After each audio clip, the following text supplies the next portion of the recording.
नमस्कार दोस्तों, बहुत बहुत स्वागत है आपका। दोस्तों आज इस वीडियो में हम देखेंगे बिहार विधानसभा चुनाव को लेकर दूसरे चरण का सबसे ताजा ओपिनियन पोल। बता दें दूसरे चरण का जो चुनाव होना है वो 3 नवंबर को होगा, जिसमें 17 जिले के कुल 94 सीटों पर वोट डाले जाएंगे और नतीजों की बात करें 10 नवंबर को नतीजे आने हैं। इससे पहले हम बता दें प्रथम चरण का जो चुनाव हुआ था उसमें 16 जिले के कुल 71 सीटों पर वोट डाले गए थे। वोट प्रतिशत की बात करें लगभग 54% वोट यहाँ पे पड़े थे।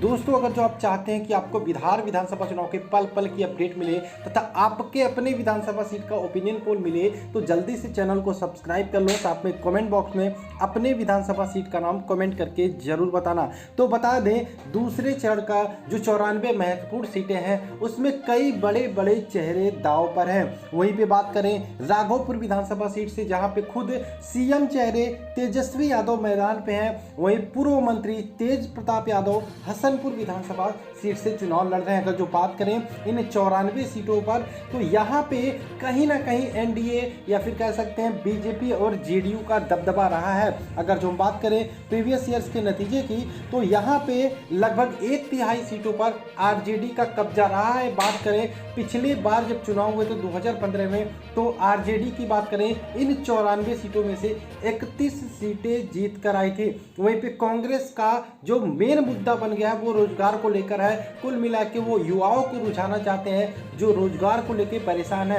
कांग्रेस ने दावा किया है कि जिस प्रकार से उसने हरियाणा में इसके पहले ओपन रिक्रूटमेंट सिस्टम लेकर आई थी, इस प्रकार से बिहार में भी अगर जो कांग्रेस की सरकार बनती है तो ओपन रिक्रूटमेंट सिस्टम लेकर आएगी, यानी कि डिग्री दिखाओ और नौकरी पाओ। यानी कि बात करें अगर जो कांग्रेस की तो इन 94 सीटों पर, जिन 94 सीटों पर दूसरे चरण में चुनाव होने हैं इसमें 24 सीटों पर कांग्रेस चुनाव लड़ रही है। देखने वाली बात होगी जहां पर एक तरफ पहले चरण के चुनाव के बाद अलग अलग पार्टियां महागठबंधन करे कि 71 सीटों पर पहले चरण में 55 से ज़्यादा सीटें जीतने में कामयाब रहेगी। वहीं बीजेपी भी ये दावे कर रही है कि वो भी 50 से ज़्यादा सीटें जीतने में कामयाब रहने वाली है। तो क्या कहता है जनता का सर्वे दूसरे चरण को लेके और क्या रहने वाला ओपिनियन पोल, बने रहिए हमारे साथ वीडियो में शुरू से अंत तक। तो चलिए आइए देखते हैं ओपिनियन पोल के हिसाब से जो हमने बोला कि 94 जो सीट है 17 जिले के दूसरे चरण में वो एनडीए का गढ़ माना जाता है। तो इसमें क्या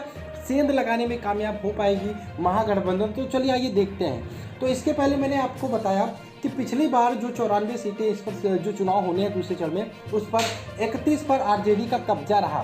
तो क्या 31 बचाने में कामयाब रह पाएगी? तो देखते हैं। तो महागठबंधन के खाते में 36 से 38 सीटें इन 94 सीटों में जा सकती है, यानी कि महागठबंधन को थोड़ा सा फायदा यहाँ पे मिल सकता है। तो चलिए आइए देखते हैं एनडीए की क्या स्थिति रहने वाली है दूसरे चरण में। तो एनडीए की बात करें जिसमें बीजेपी और जेडीयू साथ मिलकर चुनाव लड़ रहे हैं, उनके खाते में 48 से 50 सीटें जाती हुई दिख रही है, यानी कि बड़ी खबर हो सकती है। दूसरे चरण की जो 94 सीटें हैं इसमें आधा से ज़्यादा सीटें एनडीए जीत सकती है, यानी कि बीजेपी और जेडीयू जीत सकती हैं। अब अदर्स के खाते में बात कर लें तो अदर्स के खाते में भी 7 से 10 सीटें जाती हुई दिख रही हैं। और एलजेपी की अगर जो हम बात करें जो बीजेपी यानी कि एनडीए से अलग होकर चुनाव लड़ रही है उसके खाते में भी यहाँ पे दूसरे चरण में 4 से 5 सीटें जा सकती हैं। दोस्तों ये था दूसरे चरण का बिहार विधानसभा चुनाव का बड़ा ओपिनियन पोल। बिहार चुनाव की पल पल की अपडेट जानने के लिए बने रहिए हमारे साथ। चलिए मिलते हैं नेक्स्ट वीडियो में। जय हिंद दोस्तों, जय भारत।